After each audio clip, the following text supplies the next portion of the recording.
Нийслэлийг хөгжүүлэх 5 жилийн төлөвлөгөөний биелэлтийг хангалтгүй байна гэж иргэдийн төлөөлөгчид үзэж байна. Он гарснаас хойш манай улсад 40 мянган жуулчин иржээ.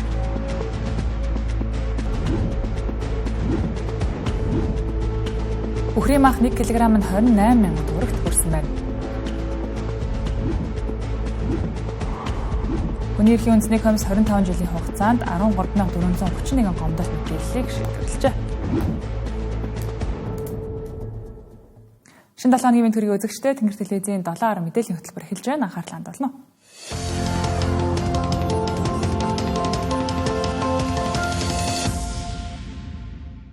Өнөөдөр нийслэлийн иргэдийн төлөөлөгчдийн хурлаар Улаанбаатар хотыг хөгжүүлэх 5 жилийн төлөвлөгөөний биелэлтийн тайланг хэлэлцлээ. Төлөвлөгөөг 96% хэрэгжүүлсэн гэж нийслэлээс танилцуулж байгаа ч төлөөлөгчид төлөвлөгөөний биелэлтийг хангалтгүй гэж үзэж байна. Жишээлбэл хүүхдийн хүчирхийллийн бүх хэлбэрийг зогсооно гэж төлөвлөгөөнд тусгасан. Тэгээд энэ төлөвлөгөөнийхөө биелэлтийг 90% биелсэн гэж нийслэлээс иргэдийн төлөөлөгчдөд танилцууллаа. Яг ингээд нөгөө бодит үр дүн юу гэж харж байгаа юм бэ? Нэг ийм арга хэмжээ хийгээд нэг нээлттэй хаалганы өдөрлөг ч юм уу нэг ийм өдөрлөг нэг арга хэмжээ зохион байгуулснараа тэр чиглэлийн ямар өөрчлөлтүүд гарч байгаа юм, ямар үр дүнд хүрж байгаа юм. Зүгээр л энийг хийгээл болсон нэг арга хэмжээ зохион байгуулсан ингээл 100%. Ийм судалгаа авсан 100%. Ийм барилга барьсан, тендер зарласан 100%. Бид нар аль нэг хүүхдийн юм уу эрүүл мэндийн асуудал дээр ажил хийгээд үүн дээр нөлөөллийн үнэлгээг судлахад олон улсын байгууллагуудын сая доллараар нийгмийн судалгаанууд хийгдэж олон шаттай явж батлагдаж гарч иж энэ албан тайлангууд бол батлагддаг.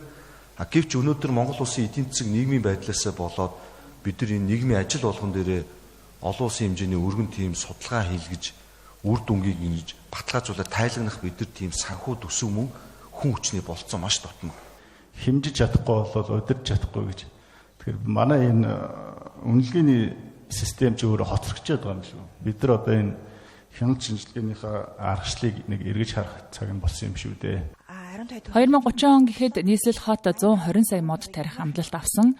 Гэвч өнгөрсөн 5 жилийн хугацаанд 4 сая мод тарьчаад төлөвлөгөөний биелэлт 100% гэж өөрсдийгөө дүгнсэн байгааг нийслэлийн иргэдийн төлөөлөгчдийн хурлын төлөөлөгчид шүүмжилж өөр мод тарих боломжит газар байгаа эсхийг тодруулж байлаа. Энэ мэтээр ам ажлын олон зөрүү тайланд байгааг шүүмжиллээ. Дүүрэг бүрт нийгмийн эрүүл мэндийн төвийг байгуулсан байна гэсэн ажил байна. За мэдээж эмнэлэг бол өвчнийг эмчилнэ. За эрүүл мэндийн төв бол өвчнөөс урьдчилан сэргийлэх бодлогыг авч хэрэгжүүлдэг ийм байгууллага байдаг. За энэ байгууллагын ажил нь яагаад хангалтгүй гэж дүгнэгдээд дүүрэг бүрт байгуулагдаагүй мүү эсвэл ямар учраас бас хангалтгүй гэж үгдсэн бэ? Бид нар 21 онд хөгжлийн төлөвлөгөөг батлуулаад хэрэгжүүлээд явхад Улаанбаатар хотоос үл хамааран их хурлаар батлуулах, дээрээс нь тухайн жилийн Монгол улсын санхүүгийн нөхцөл байдал, эдийн засгийн нөхцөл байдалтай уялдуулаад өөрчлөлтүүд гараад зарим арга хэмжээ хэрэгждэг. Энэ бол бодиттой. Тухайн жилийн санхүүгийн нөхцөл байдалтай уялдуулаад их хурлаас төсөв мөнгө, нийслэлийн эрдэнэ төлөөлөгчд бол нийслэлээр төсөв батлагддаг. Энэ төсөв дээр бол тасалцсны улмаас зарим арга хэмжээнд хийх боломжгүй байдаг. Ажлын эренб дараа төлөвлөлт тааруу байдгийн бас нэг жишээг өнөөдрийн нийслэлийн иргэдийн төлөөлөгчдийн хурлаар сонсож болохоор байлаа. Энэ бол нийслэлийн жижиг дунд үйлдвэрлэлийг дэмжих бодлого.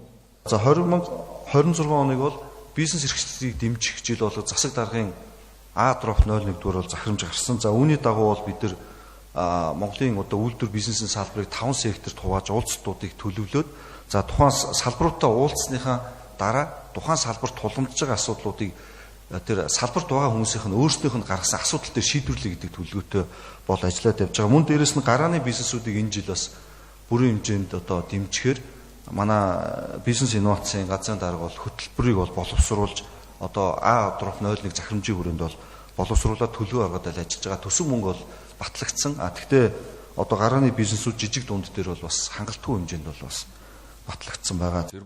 Хэдий төсөв хангалттай тавигдаагүй ч гэсэн нэг сайхан өглөө хотын дарга маань сэрэнгүүтээ жижиг дунд үйлдвэрийг дэмжих жил болгоё гэж зарлаагүй нь лавтай.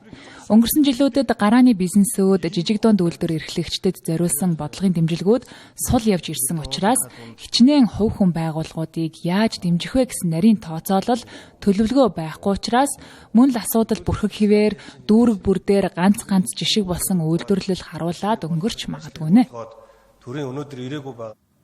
Нийслэлийн иргэдийн төлөөлөгчдийн хурал дээр болж байгаа яриа улсын төсөв хэлэлцэх үеэрч бас дуулддаг. Ерөөсөө энэ улс орны гаргаж байгаа төлөвлөгөө нь бодит биш. Түүний хэрэгжилтийг хэмжиж байгаа нь ч алдаатай байгааг улс орны бүтээмжийн судалгаанаас ч харж болохоор байна. Эдийн засгийн үр өгөөжийг эхлээд ирэмлэхгүй байгаа учраас дулааны станц биш соёлын ордон барих төсөв улсын төсөвт сууж байна. Угтаа бол улс орны урт богино хугацааны хөгжлийн төлөвлөгөөг гаргахдаа хэрэгцээ шаардлагыг үнэлж, ирэмб тогтоож, хүрэх үр дүнг хэмжих бодит тооцоолол дээр тулгуурлах нь зүйтэй. Төлөвлөж чадахгүй бол хэрэгжүүлж чадахгүй. Бид нар хаврын чуулганаар жилийн хөгжлийн төлөвлөгөө баталж байгаа. Хөгжлийн төлөвлөгөөнд туссан бол тэдгээрийн ач холбогдол ирэмбийг гаргах ёстой. Үүн дээр үндэслээд сангийн яам төсөө боловсруулахдаа энэ ирэмбийг бас хамтд нь оруулж ирээд хасч болох төсөл юм уу? Үнийн дүнгийг бууруулж болох юм уу, үгүй юм уу гэдгийг нь ярилцдаг бодлогын мэтгэлцээнийг энэ их хурал дээр өргөнүүлэх хэрэгтэй. Цаашид энэ 5 жилийн үндсэн чиглэлийн шалгуур үзүүлэлтийг ахиулахгүй байх юм бол тийм төсөл арга хэмжээг төсөв дээр тавихгүй байх ёстой. Тэгжиж бид нэр зөв төлөвлөдөг, ирэмб дараагаа зөв гаргадаг, энэ нийгэм эдийн засагт үр дүнгээ өгдөг ийм төсвийн хилцэх боломж нь их хурал дээр бүрднэ. Бид ийм үр дүнд суурилсан зарчмыг баримтлаад ажил хэрэгчээр бодлогын мэтгэлцээ өрнүүлж ийж иргэдийн аж ахуй нэгжийн төлж байгаа татварыг үр дүнтэй зарцуулах боломж нь бүрдэнэ. Салбарын асуудлууд шийдэгдэнэ. Нийгэм эдийн засгийн нөхцөл байдал сайжирнаа. Төлөвлөлтгүй төсөөлөлтийн бас нэг жишээ нь төрийн албаны ажилчдын цалинг инфляцтай уялдуулан нэмдэг байдал юм а. Үүнийг Монгол банкныхан цалингийн өсөлтийн ард бүтээмжийн өсөлт байхгүй гэж товчхоноор тодорхойлж байна. Өнөөдөр Монголын төрд 200 мянга гаруй 300 мянга шахам хүн ажиллаж байна. Тэдгээр хүмүүсийн цалинг жил бүр инфляцтай уялдуулан нэмдэг. Гэхдээ ингэж цалингаа тогтмол нэмүүлдэг төрийн албан хаагчдын бүтээмж нь сайжирсан уу гэх асуултад тодорхой хариулт алгаа. Ер нь цалингийн өсөлт гэдэг маань өөрөө бүтээмжийн өсөлтөд уялдаж явах хэрэгтэй. Өөрөөр хэлбэл төрийн албанд ч байна уу, хувийн албанд ч байна ажиллаж байгаа хүмүүсийн хувьд бүтээмж өссөн тохиолдолд тэрнтэй дүүцгээс хэмжээгээр цалин өсч явж явах онлайн тайлбар байдаг. Тэгэхээр төрийн албан хаагчийн хувьд яг бүтээмжийг үнэлэх тийм нөгөө тоогоор илэрхийлэх үзүүлэлт Монгол улс төр олон улс төр ер нь тоогоор байдаг.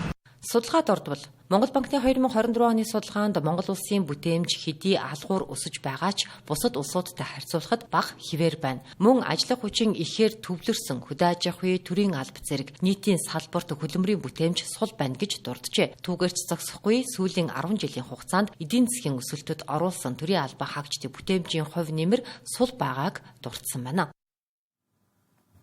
Аж ахуй нэгжүүдийн дунд судалгаа явуулахад 60 гаруй хувь нь ажилчдын гүйцэтгэлийг тоо үзүүлэлтээр хэмждэггүй, удирдлагын субъектийн үнэлгээнд тулгуурладаг гэсэн дүгнэлт гарчээ. Энэ нь байгууллагуудын үр ашиггүй ажиллахад нөлөөлж байна. Түүнчлэн ажилчдынхаа бүтээмжийг үнэлдэггүй учраас тэр хэрээрээ бүтээмж нь сулардаг. Байгууллагуудын энэ асуудал эргээд улсын эдийн засагт хүртэл нөлөөлж байгааг холбогдох их сурвалжууд хэллээ. Азийн бүтээмжийн байгууллагаас манай улсын хөдөлмөрийн бүтээмжийг 2036-аас 2050 онд 1.4% болж буурах төлөвтэй байгааг онцолжээ. Энэ нь эдийн засгийн өсөлтийг 2 дахин буурахад нөлөөлнө гэж тооцсон байна. Солонгос улс ашигт малтамлын нөөцгүй хэрнэ дэлхийд эдийн засгаараа тэргүүлдэг шалтгаан нь тэд хөдөлмөрийн бүтээмжээ хэмждэг, үнэлдэгт оршиж байна. Тэр ч утгаараа олон улсаас ажиллах хүчин ихээр татдаг, хүмүүс очиж ажиллах сонирхол өндөр. Харин манай улс ажлын бүтээмжийг үнэлдэггүй, хэмждэггүй урсгалаараа төдий байдаг учраас залуу боловсон хүчнээ улсаасаа түлхсээр байна. Байгууллага төлөвлөлт бүтээмж гүйцэтгэл гэдэг бол маш чухал. Тэгэхээр байгууллагууд бол яг нөгөө манай байгууллагт бүтээмжид нөлөөлөд байгаа хүчин зүйлүүд юу байна вэ гэдгийг тодруулж гаргах те. За энэ бүтээмжийг бид нэр одоо сайн байлгахын тулд бидний манай байгууллагт өнөөдөр яг ямар ур чадварын хэрэгцээ байна. Цаашдаа ирээдүйд ямар ур чадварын хэрэгцээ байна. Үнийгээ бид нар яаж одоо ур чадварынхаа хэрэгцээг нөхөх вэ гэдэг тал дээр судалгаа ер нь бол маш одоо тийм сайнгүй бол хийгдэж байна. Энэ дээр анхаарах хэрэгтэй.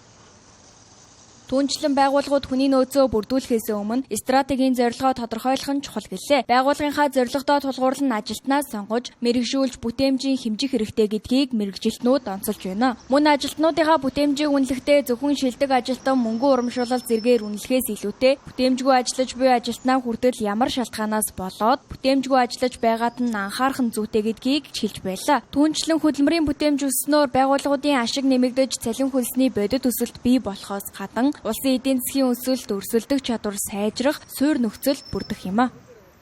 Алсын гараа стратегтэй энэ зүйлүүдээ болохоор маш сайн тодорхойлох.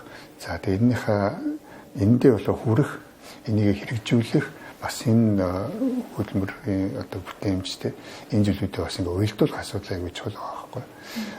Гэтэл нэгдүгürt нь ингээ дээрээсээ алдагдал ингээл явчих юм бол доороо болохоор бас алдаатай байдал хүрдэг. За нөгөө талаас болохоор бас доороос ингээ буруу үнэлээд ингээд яваад байх юм бол бид бүгдийн төлөвлөсөн хүрэх зорилго зорилттой энэ бүх зүйлтэй болохоор бас хүрэхгүй байх. Иймэрхүү алдаа тогтолцоод гарах. Хиймэл оюун хөгжихийн хэрээр хүний оролцоо багасах ажлыг хөнгөвчлөх боломжууд үүсэж байна. Тухайлбал Хятад улсад 30 хүний хийх ажлыг нэг робот хийж байх жишээтэй. Харин манай улсад ялангуяа төрийн албан байгууллагууд хиймэл оюуныг нэвтрүүлж хүний оролцоог багасгах бус улам тэлсээр байгааг мэрэгжилтнүүд шүүмжилж байгаа юм а. Татвар төлөгчдийн мөнгөөр цалинждаг төрийн албан агчид ажлын бүтээмжээ хэмжиж үнэлдэг байх нь хамгийн чухал байдал энэ тогтолцоо сул байсаар байна гэлээ.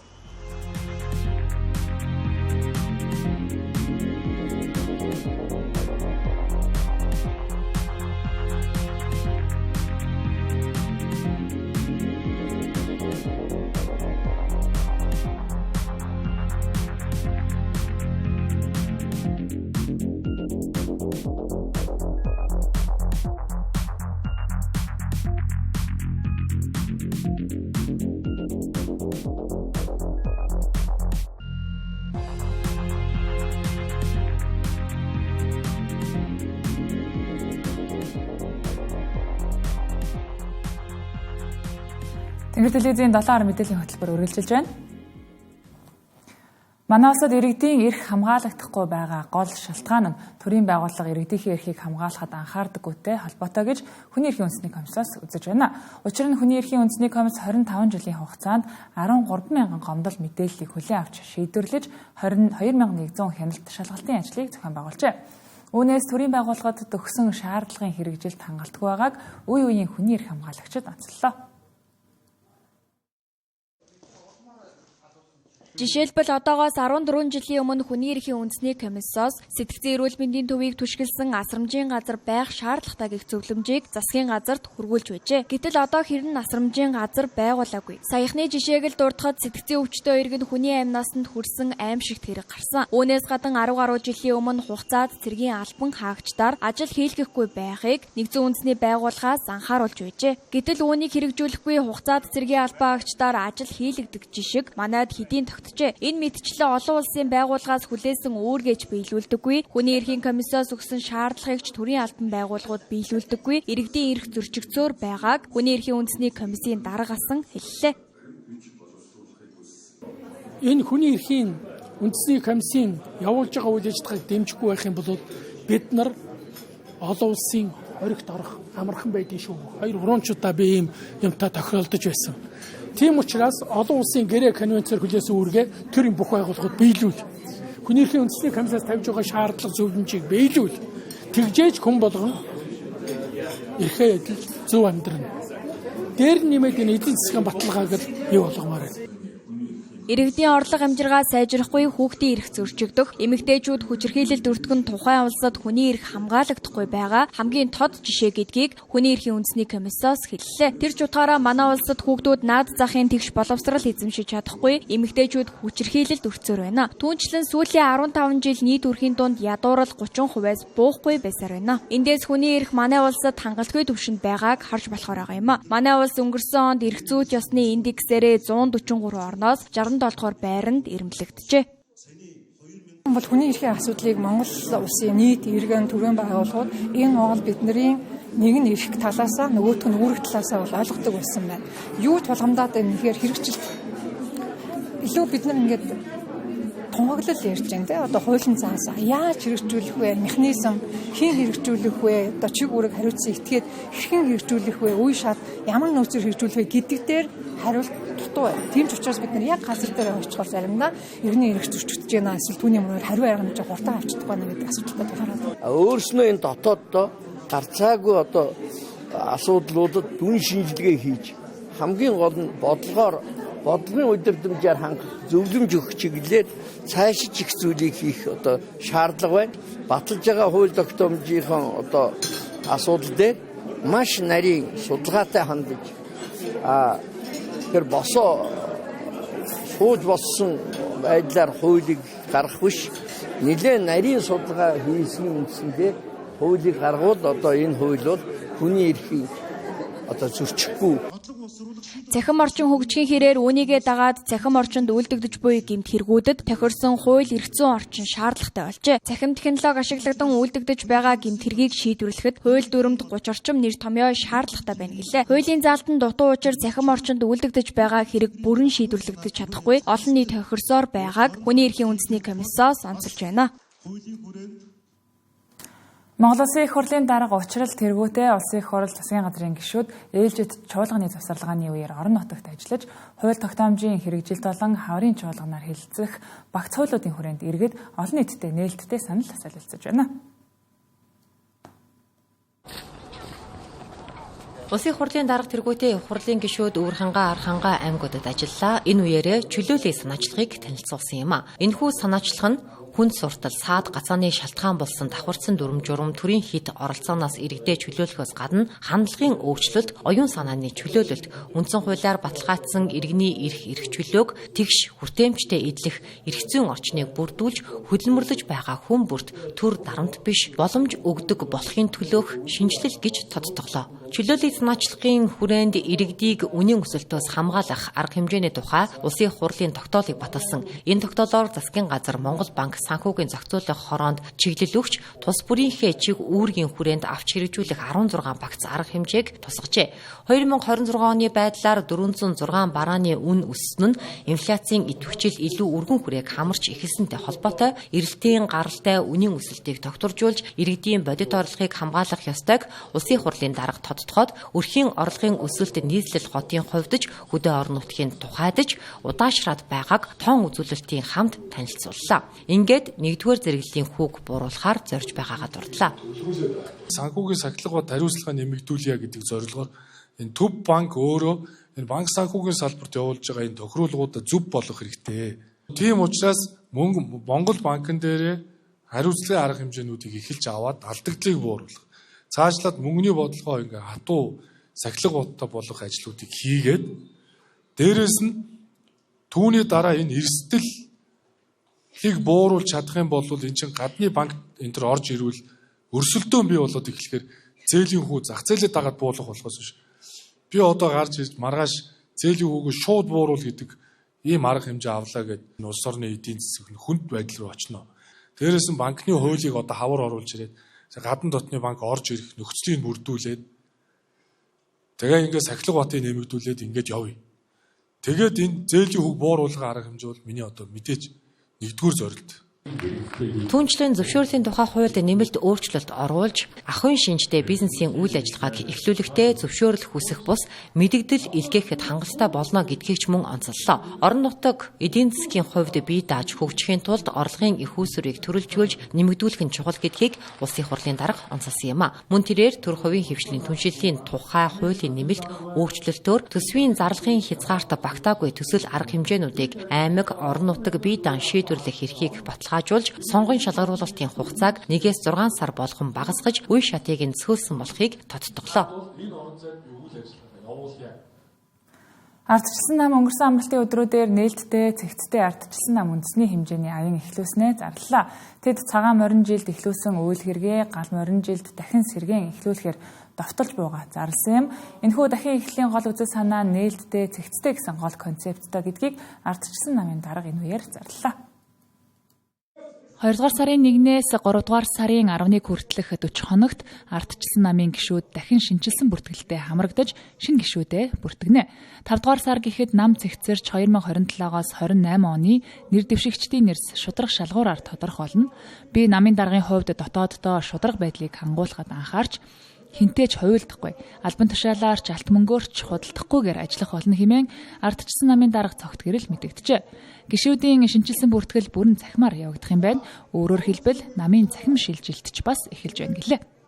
3 сарын 10-ны хооронд гишүүд маань цахим бүртгэлээ хийснээр мөн хууль заасны дагуу одоо дүрм заасан хүрээнд гишүүнийхээ татварыг төлснөөр ардчлалын гэрээгээ гардаавч ингээд 3 сарын 10 гэхэд дотоод сонгуульдаа орох саналын эрх нь нээгдэнэ.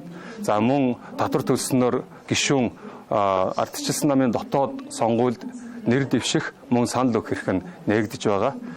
За саналын эрхтэй гишүүдийнхээ хүрээнд бид нэр орон даяар анхын шатны үүрээс эхлүүлээд сум тосгон, аймаг дүүрэг нийслэлийн хэмжээнд намын анхан дунд шатны байгууллагуудын зохион байгуулалтын ажлуудыг хийгдэнэ. Урдчилсан байдлаар 4 дугаар сарын 8-нд ардчилсан намын их хурлыг тоглож байгаа. Тэр хүртэлх хугацаанд бүх шатны дотоод сонгуулийг улс орон даяар зохион байгуулахаар ажиллаж байна гэлээ.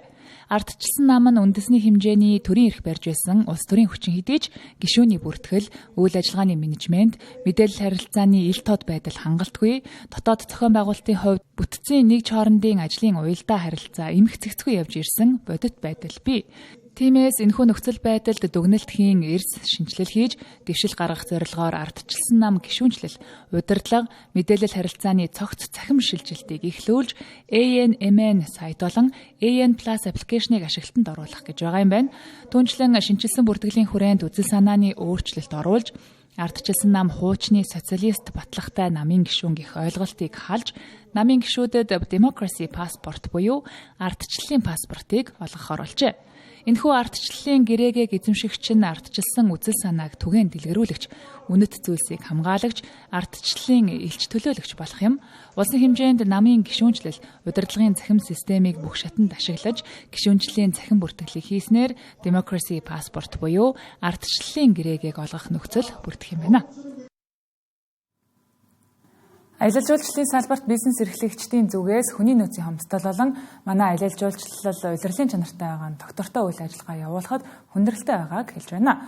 Харин соёл спорт аялал жуулчлал залуучуудын яамнаас дөрвөн улирлын аялал жуулчлалыг хөгжүүлэх, гадны байгууллагуудтай хамтарсан олон арга хэмжээг эх орондоо зохион байгуулахаар бэлтгэл ажиллаа хангаж байгаа гэлээ. Сүүлийн жилүүдэд манай улсыг зорин ирэх жуулчдын урсгал нэмэгдэж байгааг олон тав үзүүлэлтээс харж болно. За үүнийгээ дагаад аялал жуулчлалын салбарын эдийн засагт үзүүлэх нөлөө нэмэгдэж, үйлчилгээ тээвэр, зочид буудлын салбарч дагаад идэвхжиж байгаа юм.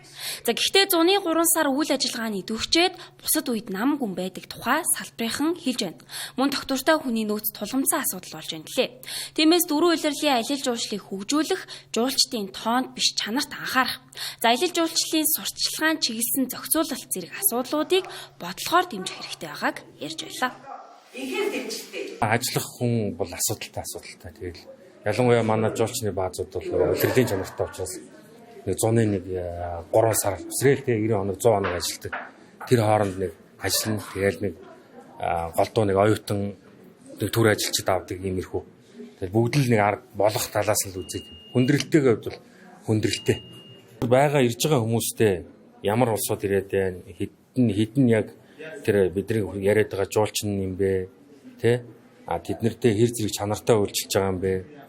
Гэдэг юмыг хамгийн түрүүнд ярихгүй бол энэ тооч нь бол сүүлийн 30-40 жил явж байгаа тоо юм шиг байл шүү. Аялал жуулчлалын сурталчилгаа гэдэг бол өөрөө тий Монгол улсын нэр хүндийг өвсгөх гэдэг бол өөр, аялал жуулчлалын сурталчилгаа гэдэг өөр. Энэ бол илүү эдийн засгийн үр дүнтэй байх ёстой.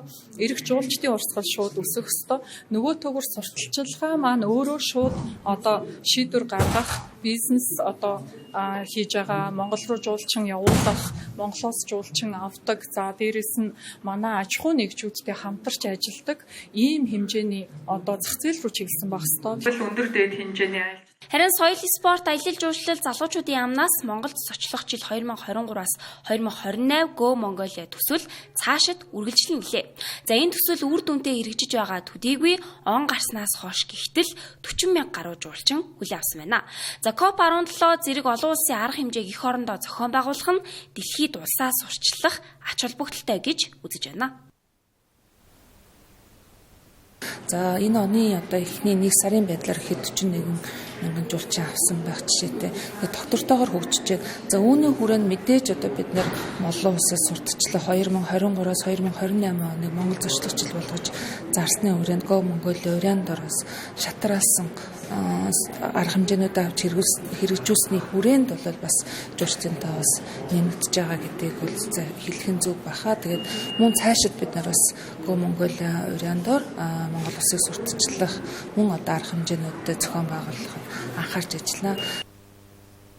Аялал жуулчлалын салбарынхны зүгээс улирлын хамаарлыг багасгах, доктортой хүний нөөц бүрдүүлэх, за жуулчдын чанарт анхаарах, төр хувийн хвшлийн холбоог сайжруулах зэрэг асуудлуудыг дэвшүүлж байна.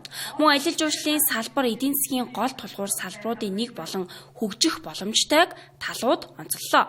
За эдийн засаг хөгжлийн яамнаас өнгөрсөн онд аялал жуулчлалын салбар $650 сая олсон гэж мэдэгдлээ.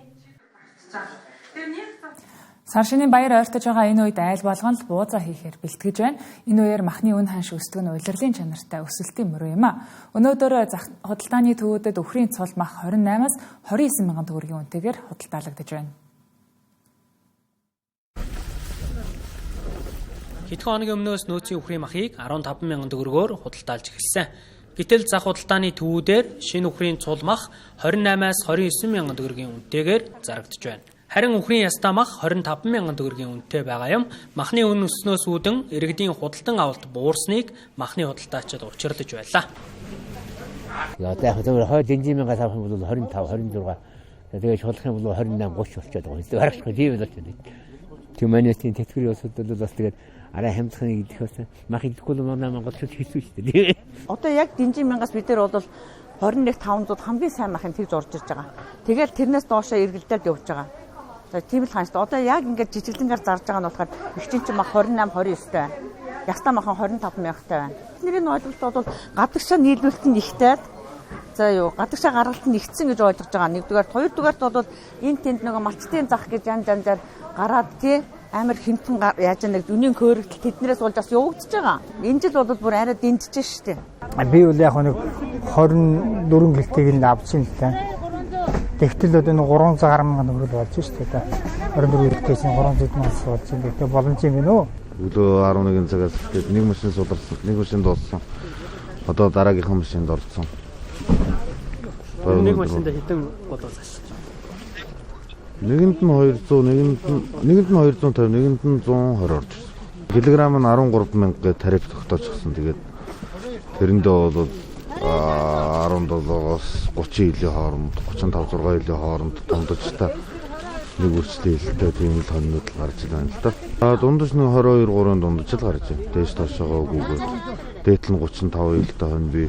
Доотлол нь 16, 17, 18 илтэй хонь байгаа. Нийслэлийн хэмжээнд өнгөрсөн сарын 20-ны өдрөөс эхлэн нөөцийн махыг жижиглэнгээр худалдаалах болсон. Ингэхдээ 9 дүүргийн 386 дэлгүүрт жижиглэн махны нийлүүлэлтийг нэмэгдүүлэн арилжиж байгаа юм. Өнөөдрөөс эхлэн их найд тусгаар тогтнолын талбай, Жуковын музей, Дарагон төв, байгаль их цогцлбор гэсэн 5 байршилд 10 хоногийн туршид явагдах нөөцийн махны өргөдгсөн худалдаанд хоньны мах 13 мянган төгрөгийн ханштай байна. Тэгвэл нэг гулуус дунджаар 23 кг-ын жинтэй болох тул 300 мянган төгрөгийн үнэтэй байгаа гэсэн үг юм а. Эрүүл мэндийн даатгалын санхүүжилтийн 15%-ийг хувийн эмнэлгүүд, 85%-ийг улсын эмнэлгүүд авдаг байна. 10 дугаар сараас эхлэн хувийн хвшлийн эмнэлгүүд эрүүл мэндийн даатгалын сангаас санхүүжилтээ авч чадлагүй 5 сарын хугацаа өнгөрчээ. Санхүүжилт зогссон төдийгүй анхан шатны эмнэлгүүдэд 32 тэрбум, лавлгаа шатлалын эмнэлгүүдэд 142 тэрбум төгрөгийн өртөө байгаа гэлээ. За хувийн эмнэлгээр үйлчлүүлэх нь иргэдэд урт дугаар хүлээхгүй цаг хэмнэх, тухтай орчинд үйлчлүүлэх, эмчилгээ эм тариа хүртээмжтэй байх гээд олон давуу тал өгдөг. За харамсалтай нь эрүүл мэндийн даатгалын сангаас эмнэлгүүдэд олгодог санхүүжил зогссноор эмнэлэг болон иргэдэд чирэгдэл үүсэж байна. За иргэд төлсөн даатгалынхаа хариуд хүссэн эмнэлгээсээ үйлчлэгээ авч чадахгүй, хугацаа алдах, за төлбөрийн чадамжгүй байх гээд олон асуудал үүсдэг байна. За мөн эрүүл мэндийн даатгалын сан жил бүр өртөө гардаг тухай хэлж байна. Тодорхойлбол 2021 онд 238, 2022 онд 204, 2024 онд 316 тэрбум төгрөгийн өртөө гарчээ. Бид нар бол ер нь санг ингээл одоо иргэдийн төлсөн даатгалын мөнгийг нэг цоорхоо шанганд хийгээл урсгаал байна. Энэ мөнгө төлөгдөөл өрийг дараал байдаг ингээл урсгаад байдаг. Мөнгө нь хаашаа ороод байгаа юм бэ?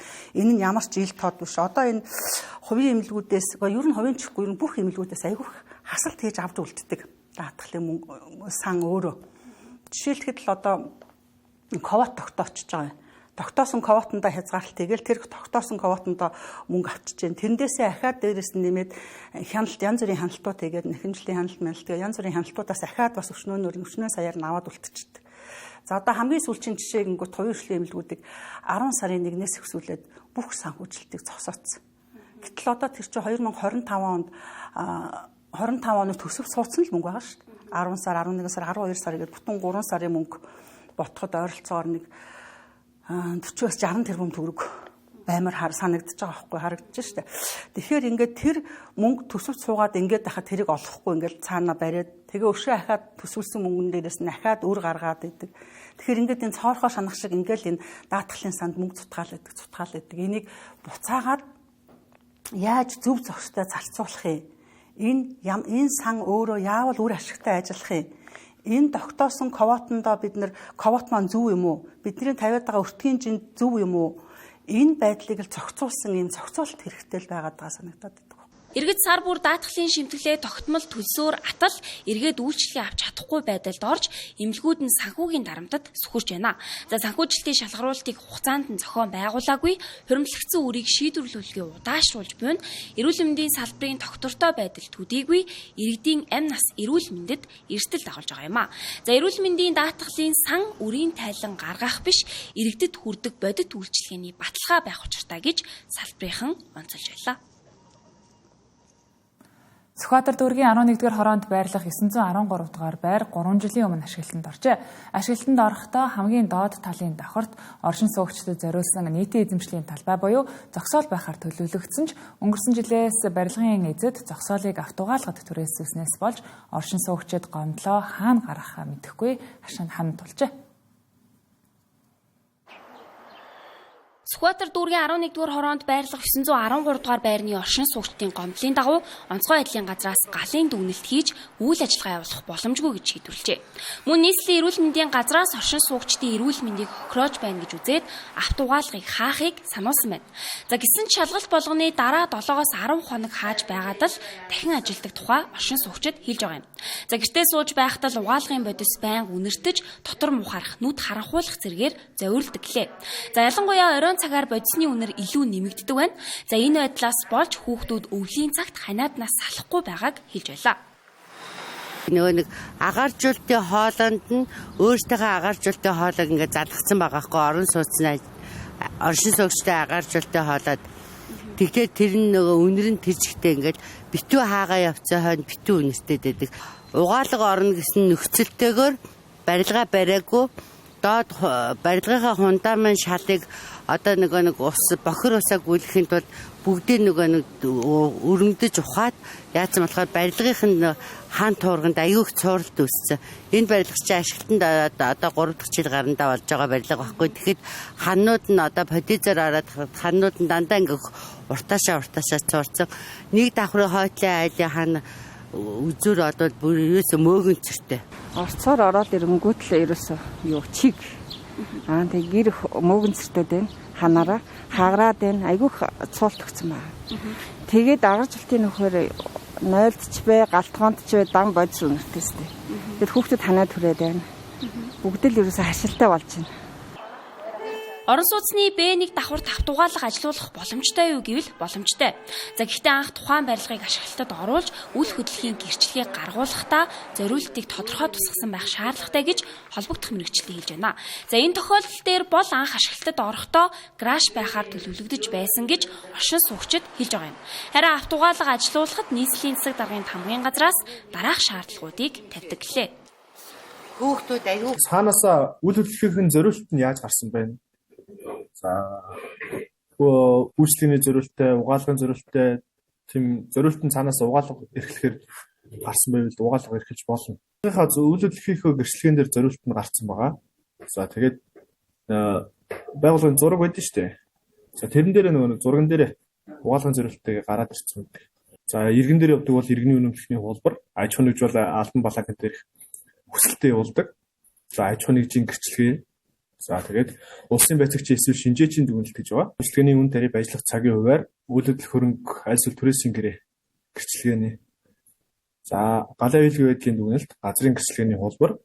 За үйлчлэгээний хүчин чадал, тэгээд тоног төхөөрөмжийнхөө тухай товч танилцуулга гэж байгаа. За тэгээд автоугаалгын үйлчлэгээ эрхлэгч нь мэргэжлийн байгууллагаар дүгнэлт гаргуулнаа гэсэн үг. За энэ болохоор улс орны газраас дүгнэлтээ гаргуулдаг байгаа. Ийхүү оршин суугчид Сүхбаатар дүүргийн онцгой байдлын газар, нийслэлийн эрүүл мэндийн газар, нийслэлийн стандарт хэмжил зүүн газар гээд нийт 7 газар өргөдөл гомдол хургуулсан боловч аль нь ч дөрвтэй арга хэмжээ авалгүй өнөөдрийг хүрчээ. За хүний гэр орон гэдэг бол хамгийн тухтай байх газар төдийгүй насан туршийн хөрөнгө гэсэн үг.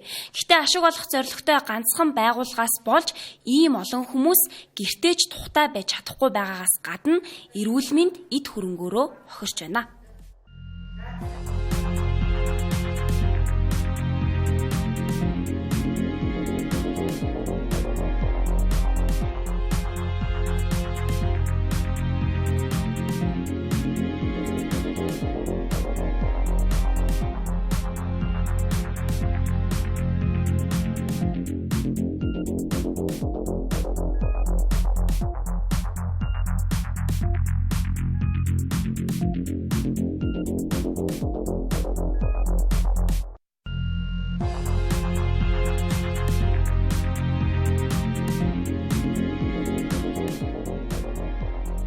Тэнгэр телевизтэй хамтаагаад баярлалаа үзэгчдээ 7 мэдээллийн хөтөлбөр студиэс шууд үргэлжилж байна.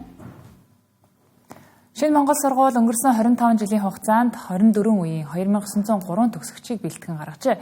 Тэд 2025 онд сургууль үүсгэн байгуулагдсны 25 жилийн ага тэмдэглэн өнгөрүүлж энэхүү үйл явдлыг тохиолдуулан ShineCon 2026 Sharing, Shaping, Shifting арга хэмжээ буюу төгсөгчдийн нэгдсэн уулзалтыг зохион байгууллаа.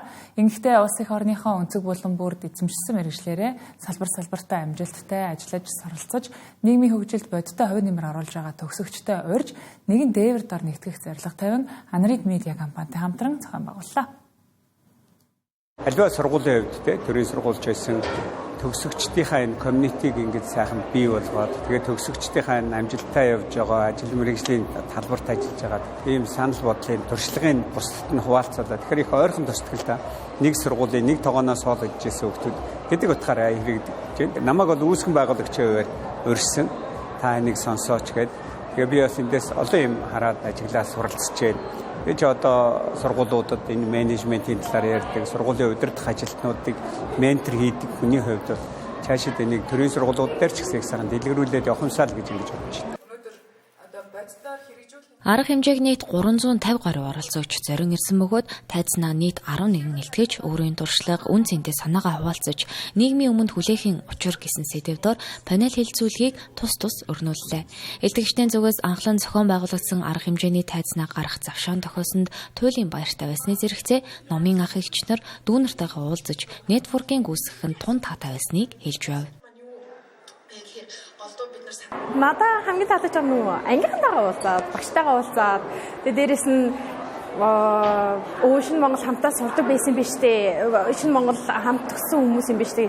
Мэддэггүй тийм олон хүмүүстэй танилцсан. Миний сэтгэлийн гол зорилго нь болохоор миний өөрийн салбар руу зан ус бол тэрийг хүмүүс сурчлах. Тэгээд дээрэс нь Кохайн нартаа одоо сурж байгаа сурагч нартаа ийм салбар байдаг шүү, энэ салбараа сонирхоорой гэсэн зорилгоор би илэрхийлээд байсан. Ах эгч нартайгаа, дүү нартайгаа уулзаа, багш нартайгаа уулзаад угаасаа өөрсдийнхөө мэдсэн сурснаа хуваалцаж байгаа байдал маань тэгээд цаашаад хамтарч ажиллах бас зөндөө боломжууд эндээс үүсэх байх гэж ер нь харж байна. Миний гол санаа бол угаасаа ямарваа нэгэн одоо ажил, бизнес бүхэл талбар дээр яг бүтээлч байдал гэдэг нь амар чухал байдаг. Тэр хүн болгон бүтээлч байдаг. Гэхдээ хүн болгон бүтээлч байдлаа хэрхэн яаж ашиглах вэ гэдгээс шалтгаалж одоо бид нар инновацийг ерөнхийдөө бий болгодог гэж хардаг. Тийм болохоор энэ тал дээр илүү өөрийнхөө туршлагатай үндэслээд бас бусдтайгаа хуваалцлаа. Ер нь бол бүр илүү олон хүмүүс цуглаад магадгүй өнөөдөр бол 300 гаруй хүмүүс цугласан байна. Тэгээд дараагийнх нь бол бүр том зааланд маш олон үеийнхэн шинэ Монголын төгсөгчд маань хурж ирээд зарим тохиолдолд гаднаас ч гэсэн хүмүүстэй нээлттэйгээр оролцуулдаг илүү бүтээмжтэй хийгээсэй гэж хүсэж байна. Шинэ Монгол хэмээх нэрээр авгуулсан салбар бүрийн залуус нийгэмд оруулж буй бодит хувь нэмэр хичээл зүтгэлийнхээ талаар халуун дотн яриа өрнүүлсэн нэг өдөр инхүү өндөрлсөн юм. Энэ өдөр үе үеийн төгсөгчид нэгэн дээвэр дор цугласнаас гадна Шинэ Монгол сургуулийн төгс ангийн сурагчид номын ах эгч нараас бодит зөвлөгөө авч дуршлаг солилцсныг дуртхан зүйтэй. Зохион байгуулагчдын зүгээс тус арга хэмжээг жил бүр тогтмолжуулан илүү чанаржуулан зохион байгуулахыг хэлж байлаа. Тэнгэр телевизийн 7 10 мэдээллийн хөтөлбөр студиэс шууд хүрлээ. Анхаарлын тусанд баярлалаа.